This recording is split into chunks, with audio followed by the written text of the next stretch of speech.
Now that I present the theoretical framework and the previous studies that support this research, I will continue with Chapter 2, which explains the methodological process followed to carry out this study. The main purpose of this chapter is to describe how the research was conducted, including the research design, the educational context, the participants, the instruments that were used to collect information, and the procedure followed during the practice and the way they collect information was analyzed. As I mentioned in the introduction of this study, the principal objective of this research was to analyze and interpret the pedagogical experience developed during Practicum 1 and Practicum 2. Rather than measuring numerical data, this study sought to understand classroom realities through direct observation, reflective teaching, and the analysis of authentic educational experiences. Throughout the practicum, I had the opportunity to observe experienced English teachers and later implement my own lesson plans. This process allowed me to compare theory with practice and critically reflect on the different factors that influence English language teaching in real classrooms. Another important objective was to identify both strengths and challenges found during the teaching learning process. These observations provide valuable classroom interaction and valuable information about lesson planning, language use, teaching strategies, and learning management. Finally, the evidence collected during the practicum became the basis of the conclusions and recommendations presented in the final chapter of the study. Therefore, Chapter 2 represents the bridge between the theoretical concept discussed in Chapter 1 and the practical findings analyzed in Chapter 3.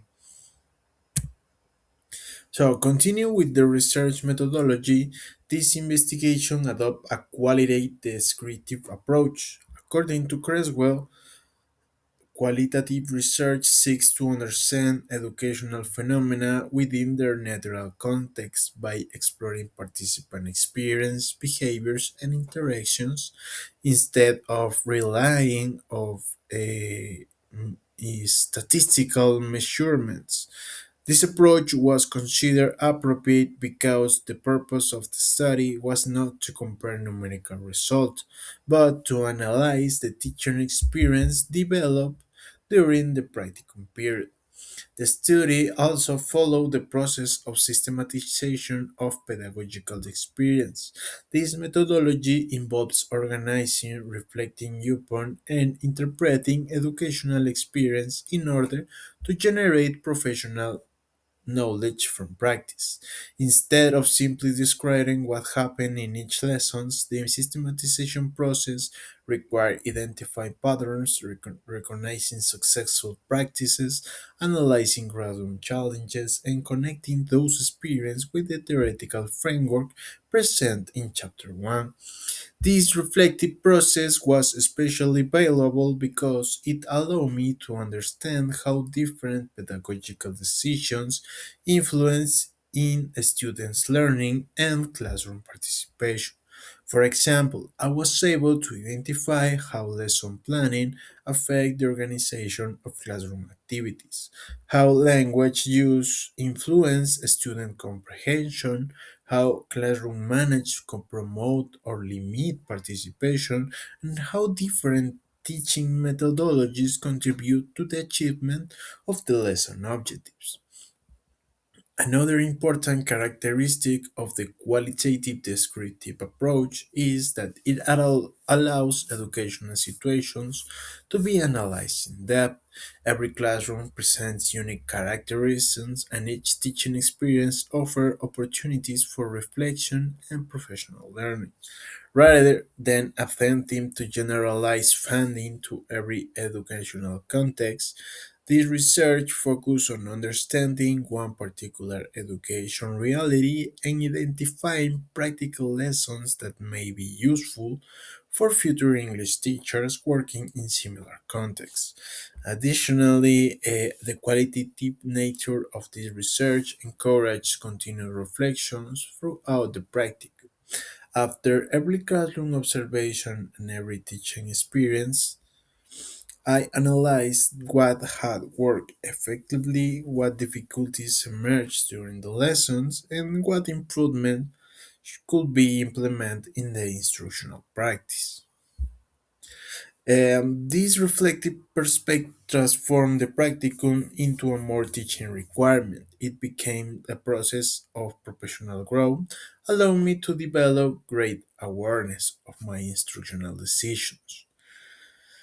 As Creswell explains, qualitative research emphasizes understanding, meaning, and interpreting human experiences. In this study, those experiences were represented by classroom observations, lesson implementations, teacher reflections, and the continuous analysis of pedagogical practice. For this reason, the qualitative descriptive approach provides the methodological foundation that guide the entire research process and support the interpretation of the findings that I will present in the following sections. Now, moving into the setting and participants, I will describe the the context in which this study was conducted, as well as the participants involved in the practicum. This research took place in a public educational institution located in Loja, Ecuador, where English is taught as a foreign language following the Ecuadorian national curriculum. The institution offers both basic general education, commonly referred to EGB, and Bachillerato General Unificado or BGU. This educational context provides the opportunity to observe different teacher realities and compare their instructional practice across different educational levels.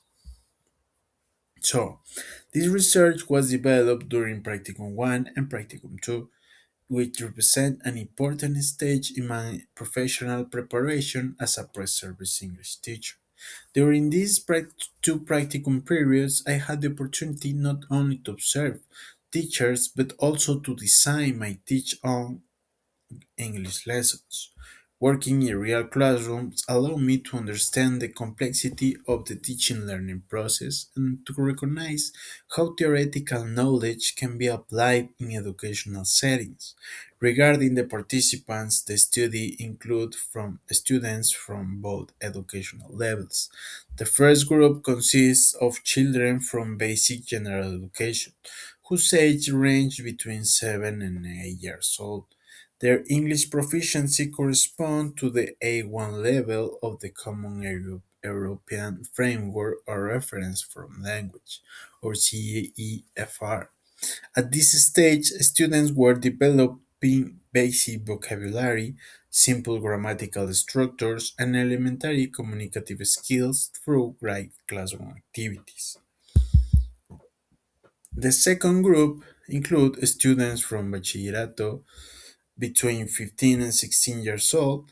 Their English proficiency was A2 from B1 to B1, depending on the class observed. These learners demonstrate greater independence in language learning and participate in activities that require more complex reading, writing, listening, and speaking skills, including both educational levels, made it possible to compare how teaching strategies, classroom management, and lesson planning vary according to students' age, cognitive development, and language proficiency. Another important aspect is that all participants represent authentic EFL learners in the Ecuadorian public educational system. Therefore, the observation reflects real classroom conditions, including the available resources in the institutional context, curriculum requirements, and students' learning needs. Once the educational contents had been established, the next step was collecting the information required for the study. To ensure a comprehensive Analysis of the practicum experience, the three main research instruments were used: observations, lesson plans, and reflective reports. Each instrument served different and provide complementary information about the teaching learning process. The first document was the observation record. During classroom observations, detailed notes were taken about different aspects of the lessons, including classroom interaction, also teaching performance, students' participation, instructional practice, language use, classroom organization, and the overall learning environment.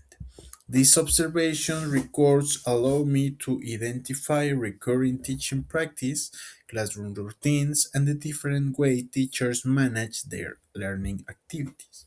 The second instrument consists of the lesson plans that I design and implement during my teaching practice.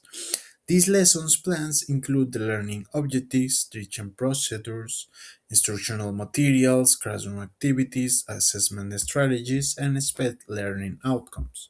Analyzing my own lessons plans allow me to evaluate how theoretical principles were translated into actual classroom practice and how planning influence students' learning experience. It also helped me reflect on my own instructional decisions and identify areas for future improvement. The third instrument was the reflective report, which played a fundamental role throughout the research process. After each observation and teaching experience, I wrote reflective reports describing what had occurred during the lessons, the challenge that came from the students, the successful strategies implemented, and the professional lessons learned from each experience. This reflection encouraged critical thinking and allowed me to move beyond simply describing classroom events. Instead, they helped me to interpret why certain instructional decisions were effective and how they influence students' participation. By combining these three instruments, it was possible to obtain a complete picture of the teaching learning process from different perspectives. Observation records document what happened in the classroom, lesson plans show how instruction had been designed, reflective reports provide a deeper understanding of the educational experience, and together these results generate rich qualitative information that later can serve as the foundation for the analysis presented in the following chapter.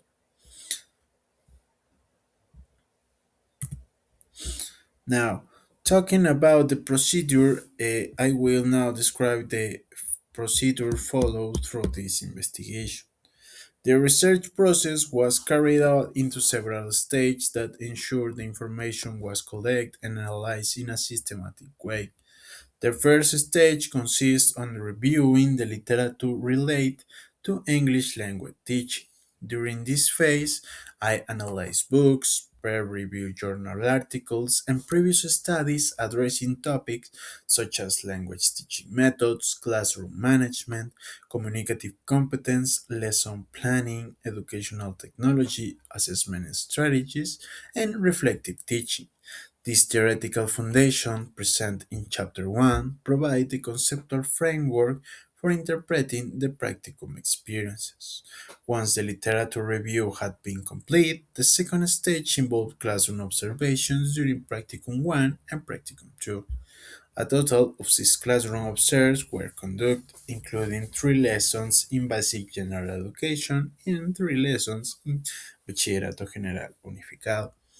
During these observations, I focus on different classroom aspects of practice, including lesson organization, teacher-student interaction, instructional strategies, classroom management, language use, and students' participation.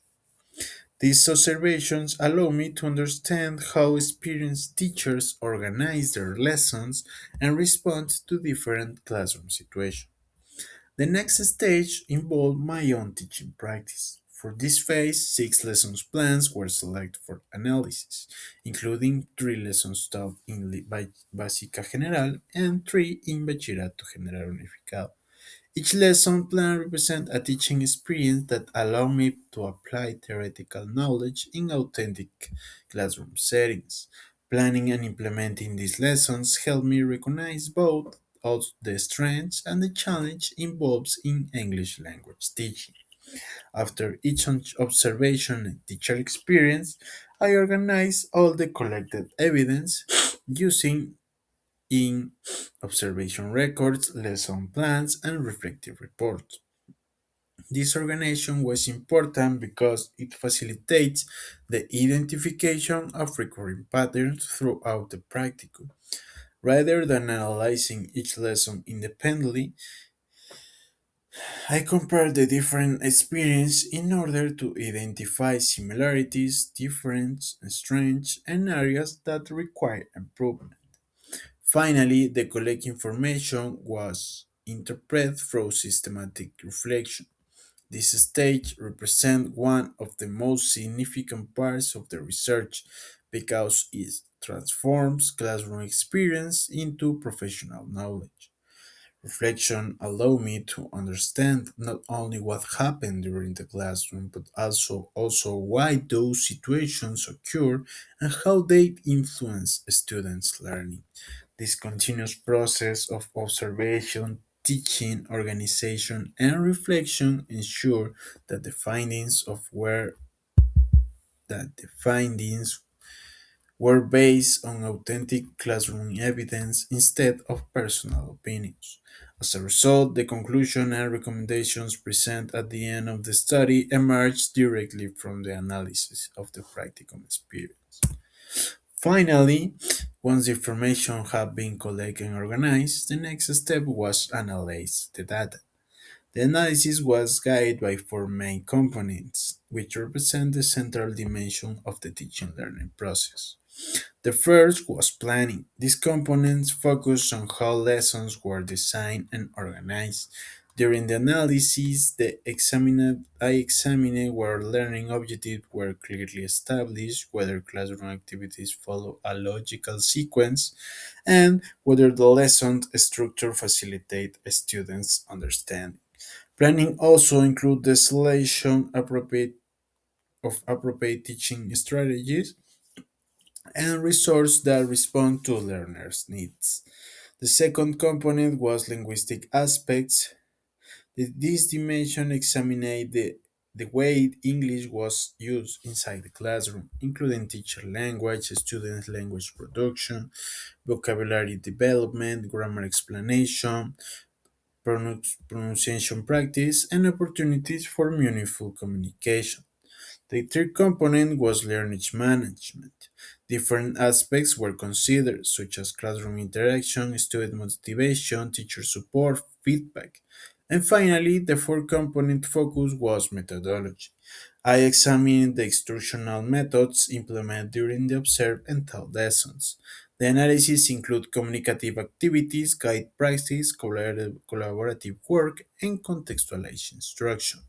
These 4 analytical components provide a structured framework and allows every observation teaching experience to be examined constantly. More importantly, analyzing the data through the components allow me to connect classroom practice with the theoretical framework discussed in Chapter 1. As a result, the finds were not interpreted as isolated observation, but as evidence supported by educational theory and previous research. The evidence collected during the practicum 1 and 2 made it possible to identify the main strengths of the observed teaching practice, recognize existing challenges, and propose recommendations that may contribute to improving language teaching in similar educational contexts. Having explained the methodological process followed through the investigation, I will now move on into the chapter 3, where I will present the analysis, interpretation, discussion of the findings obtained from the classroom observation and teacher experiences. Thank you.